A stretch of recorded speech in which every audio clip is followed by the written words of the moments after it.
Je suis arrivée au camp de Saint-Livral, j'avais 13 ans. On était les premiers arrivés sur les lieux. Et quand elle a vu ça, ma mère, elle s'est dit, mais où c'est quoi? Qu'est-ce que c'est que ça?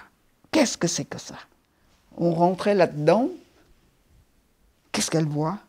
Une table, avec le nombre de chaises par famille, le nombre de chaises, nombre d'assiettes, enfin, tout, la vaisselle, quoi, la vaisselle. C'était un logement assez exigu, mais bon, il n'y avait pas d'isolation, hein. Aujourd'hui, ils ont compris quand même le problème des différents voisinages.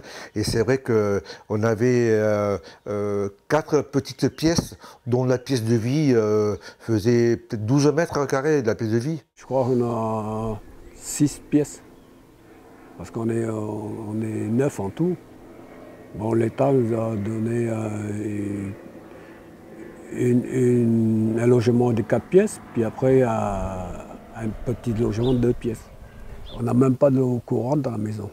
On avait un petit puits dehors, qu'on puisait l'eau pour boire et pour se laver. Je me rappelle que mes parents avaient un 3 pièces. Un 3 pièces, et au milieu, il y avait un poêle à charbon, une petite table et 2 lits. Je crois qu'on a dormi 3 dans un lit et mes parents dans l'autre chambre. Et je me rappelle avoir déménagé pour un plus grand logement de 4 pièces. Des lits en fer, avec des paillasses. Et là, j'ai vu ma mère pleurer, mais pleurer. Nous étions 6 enfants, avec ma mère seule, simplement avec nos valises, mon frère aîné, donc, qui a 9 ans de plus que moi, et 4 de mes sœurs. Ça a été beaucoup de tristesse pendant plusieurs années. Les conditions effectivement étaient difficiles, parce que là-bas, justement, la vie au Vietnam, c'était une vie beaucoup plus aisée, beaucoup plus simple. Du jour au lendemain, quasiment, il fallait qu'elle fasse tout, qu'elle apprenne même à cuisiner, parce qu'elle ne savait pas. Et c'est la solidarité donc, des voisins qui a fait qu'elle a appris à faire la cuisine, pour pouvoir nous donner à manger, tout simplement, nous élever d'une façon simple.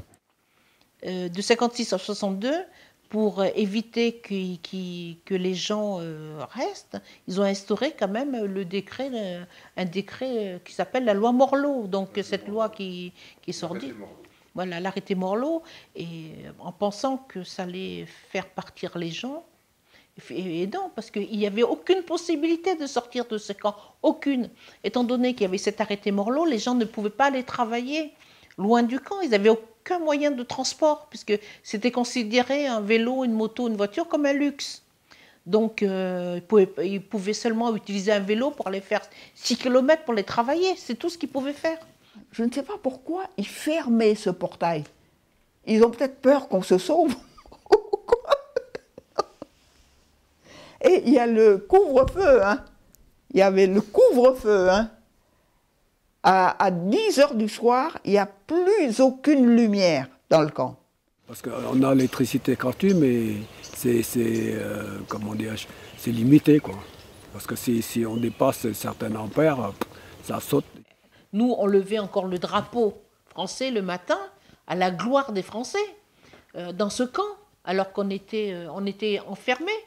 On n'avait pas droit à recevoir du monde, on n'avait pas droit de sortir, on n'avait pas le droit d'inviter du monde sans passer par le bureau. Non, mais c'était une honte à cette époque-là.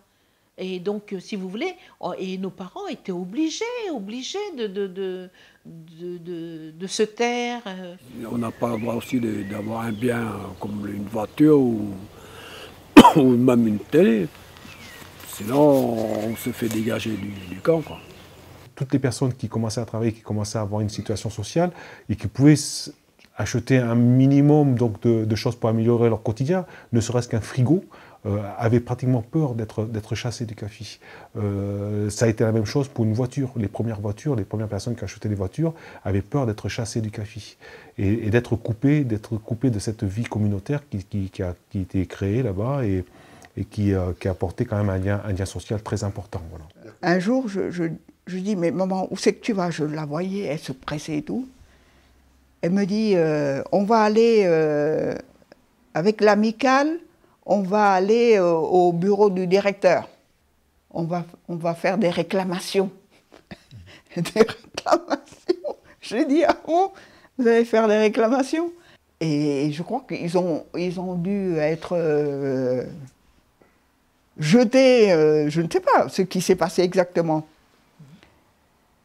Et là, dans le lot, comme il y avait de jeunes hommes, ils étaient tellement énervés qu'ils avaient pris une personnalité, je vais dire une personnalité, hein, pour simplifier la chose, de là-haut, ils l'ont pris en otage. En otage.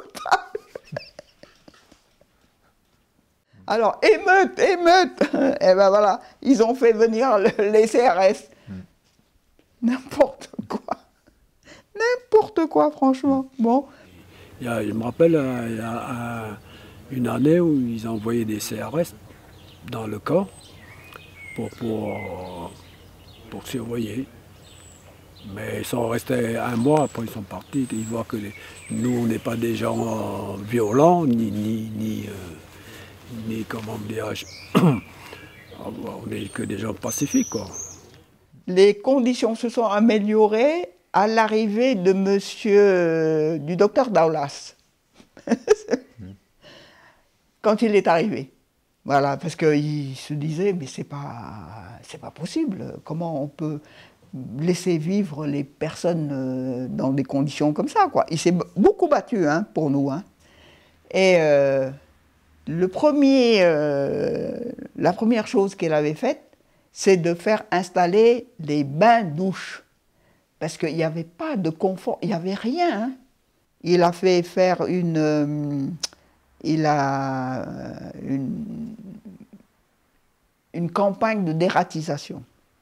Alors, là, on ne voyait plus les rats qui couraient partout, hein. C'est vrai que, avec du recul, pour les Français rapatriés, les conditions d'accueil n'étaient pas très dignes, quoi, hein. Voilà. Et c'est resté 50 ans comme ça.